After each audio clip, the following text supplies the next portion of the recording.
Na Međunarodnim sajme knjiškoh Vladimir Kočiš i Jakim Čapko predstavili knjišku Cerenj spod nohca, a nastupeli Dzecinska pririhtujuca i Vivodzacka folklorna grupa, recitatore i špjevacka grupa Kulturno-umetnickog društva Taras Ševčenko.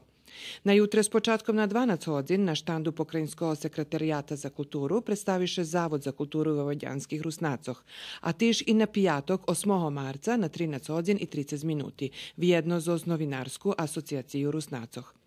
Svoje vidanja predstavi Društvo za ruski jazik, literaturu i kulturu tiž na pijatok na 16 hodin, jak i ruski redakciji Radio-televiziji Vojvodini.